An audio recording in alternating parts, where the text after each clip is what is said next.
నమస్తే, నేను మీ రాజశేఖర్. ఇక మార్నింగ్ న్యూస్ లోకి వెళ్దాం. ఇక ఈరోజు వచ్చినటువంటి దినపత్రికల్లో మనం వార్తలు చూసుకుంటే ముందుగా సాక్షిలో మనం వార్త చూసుకున్నాం. ఇక కాంగ్రెస్ లో బీసీ కాక అంటూ ఇక్కడ వార్త అయితే చూసుకుందాం.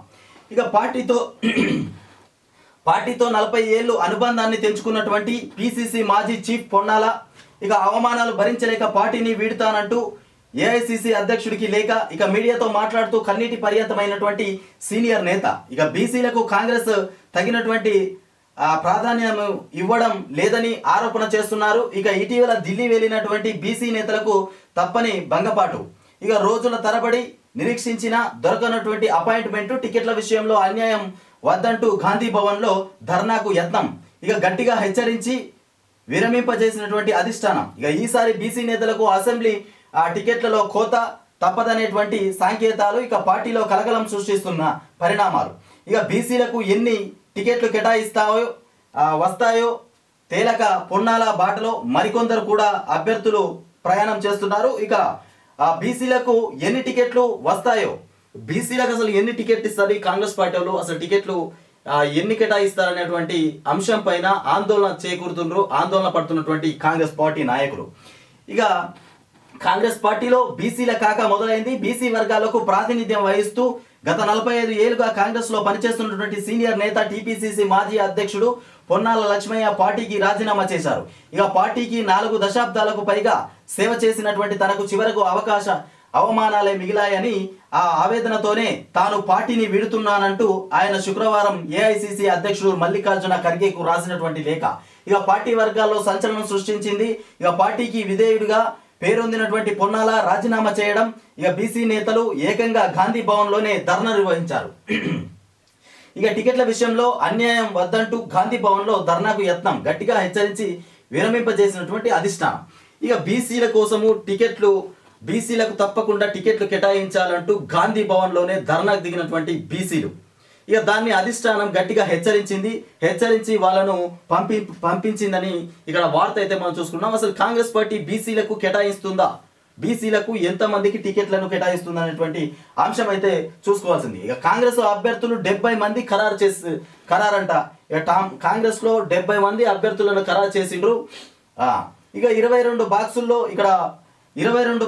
42 కోట్లు. ఇక కాంగ్రెస్ మాజీ కార్పొరేటర్ ఇంట్లో పట్టివేత. ఇక బెంగళూరులో ఐటీ దాడులు, తెలంగాణలో ఓట్లు కొనేందుకే కాంగ్రెస్ దాచిందంటున్నటువంటి బీఆర్ఎస్. ఇక తెలంగాణలో ఓట్లు కొనడానికే కాంగ్రెస్ డబ్బును దాచిందని చెప్తున్నారు.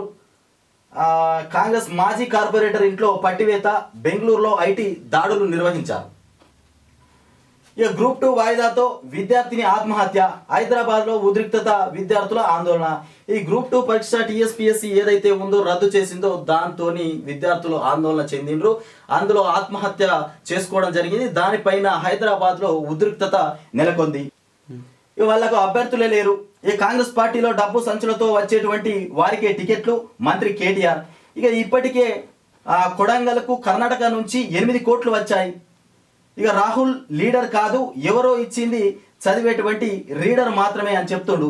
ఈ కాంగ్రెస్ పార్టీలో డబ్బు సంచులతో వెళ్తే మాత్రమే టికెట్లు ఇస్తున్నారని మంత్రి కేటీఆర్ చెప్తుండు.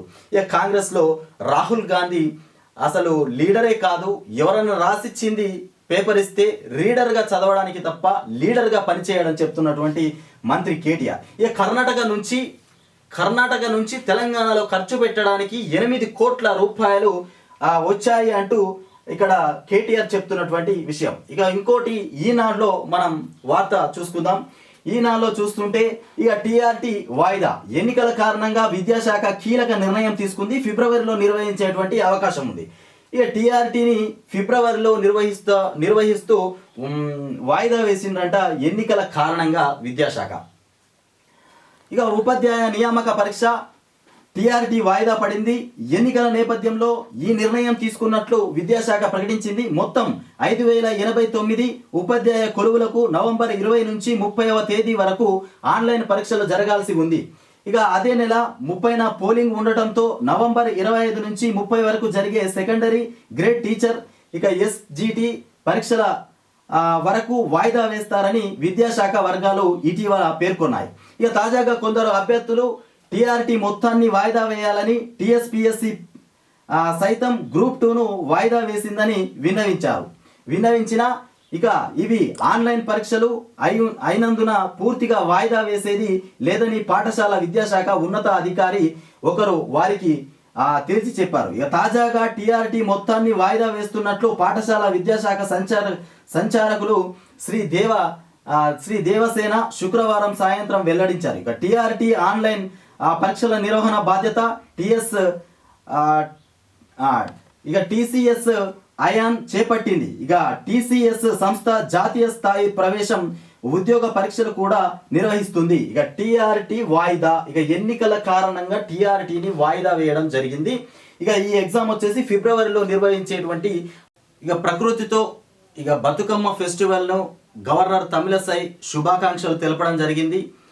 ఒక ప్రకృతితో ముడిపడినటువంటి బతుకమ్మ, ఈ గవర్నర్ బతుకమ్మ శుభాకాంక్షలు తెలిపినటువంటి విషయం అయితే మనం ఇక్కడ చూస్తున్నాం. ఇక బతుకమ్మ ప్రకృతితో ముడిపడినటువంటి చాలా ప్రత్యేకమైనటువంటి పండుగని గవర్నర్ తమిళసై సౌందరరాజన్ పేర్కొన్నారు.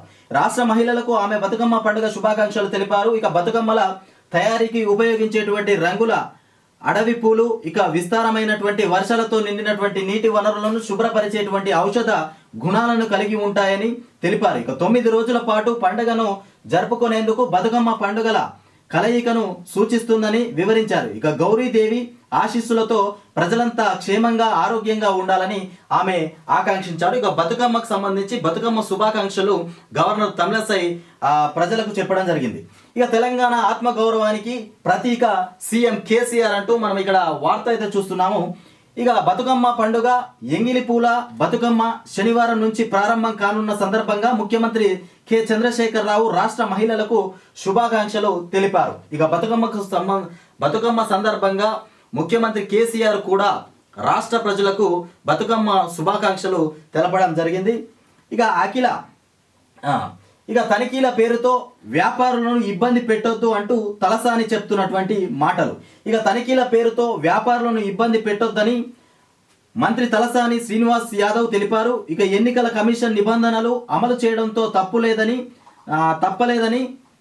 ఇక అయితే నిబంధనల పేరుతో వ్యాపారులను ఇబ్బందులకు గురి చేయడం మంచిది కాదని శుక్రవారం ఒక ప్రకటనలో వెల్లడించారు. ఇక నగరంలో అనేక మంది వ్యాపారులు ఉన్నారని, అందులో బంగారం చిరు వ్యాపారులు కూడా ఉన్నారని చెప్పారు. ఇక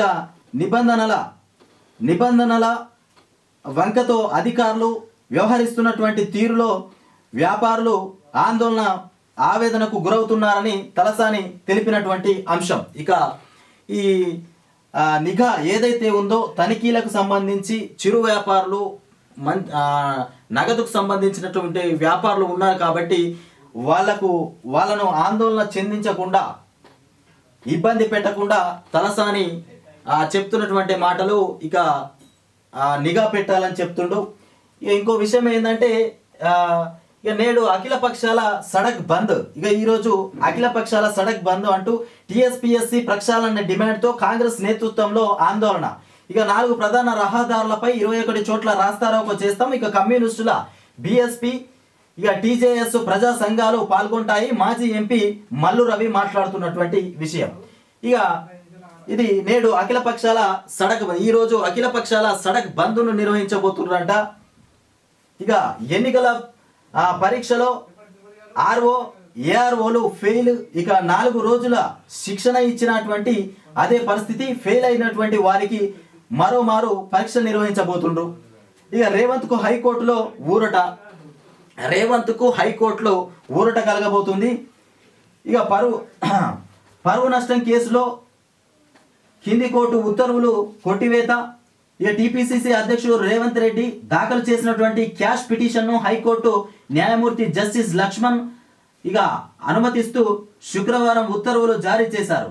ఇక రామేశ్వరరావు దాఖలు చేసినటువంటి క్రిమినల్ పరువు నష్టం కేసులో కింది కోర్టు ఇచ్చినటువంటి కాగ్నిజెన్స్ ఆర్డర్ను రద్దు చేశారు. 2014లో డిఎల్ఎఫ్ భూములకు సంబంధించి ఆ టీవీ ఛానల్లో వార్తాపత్రికల్లో రేవంత్ చేసినటువంటి కొన్ని ప్రకటనల వల్ల తన పరువుకు భంగం వాటిల్లిందంటూ ఇక మెజిస్ట్రేట్ కోర్టులో కేసు దాఖలు చేశారు. దీనిని కింది కోర్టు కాగ్నిజెన్స్లోకి తీసుకోవడంపై రేవంత్ రెడ్డి హైకోర్టులో సవాల్ చేశారు. దీనిపై హైకోర్టు శుక్రవారం విచారణ చేపట్టింది. ఇక హైదరాబాద్ మెజిస్ట్రేట్ కోర్టు కాగ్నిజెన్స్ ఉత్తర్వులను జస్టిస్ లక్ష్మణ్ కొట్టివేస్తూ తీర్పు చెప్పారు. ఇక ఇది రేవంత్ కు హైకోర్టులో ఊరట లభించిందంటూ మనం ఇక్కడ న్యూస్ అయితే చూస్తున్నాం. ఇక ఇవి మనం తెలంగాణ రాష్ట్రానికి సంబంధించినటువంటి మార్నింగ్ న్యూస్ చూసుకోవడం జరిగింది. ఇక కాంగ్రెస్ పార్టీలో 70 మంది అభ్యర్థుల ప్రకటన ఈరోజు రేపు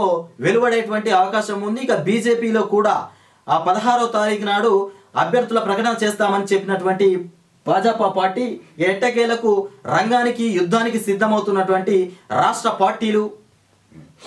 ఇక హైదరాబాదు కూకుటిపల్లిలోని ఆంజనేయ స్వామి ఆలయం వద్ద బతుకమ్మ ఆడుతున్నటువంటి మహిళలు. ఇక పూలు పండగ వచ్చే ఉయ్యాలో. ఇక హైదరాబాద్లో కూకుటిపల్లి ఆంజనేయ స్వామి ఆలయం వద్ద బతుకమ్మ ఆడుతారు. ఇక బతుకమ్మ పండుగ ఇవాళ నుండి బతుకమ్మ పండుగ మొదలైపోయింది. ఇక బతుకమ్మ 9 రోజులు సద్దుల బతుకమ్మ వరకు ఇక ఆనంద పర్వహాలలో దిగిపోతున్నటువంటి రాష్ట్ర ప్రజలు. ఇక ఒక పండగ వాతావరణం నెలకొంటది ఈ 9 రోజుల వాతావరణంలో. ఇక ఇక్కడ చూసుకుంటే ప్రకృతితో ముడిపడినటువంటి బతుకమ్మ. గవర్నర్ బతుకమ్మ శుభాకాంక్షలు చెప్తుండ్రు. ఇక ప్రకృతితోని ముడిపడినటువంటి బతుకమ్మ పండుగకు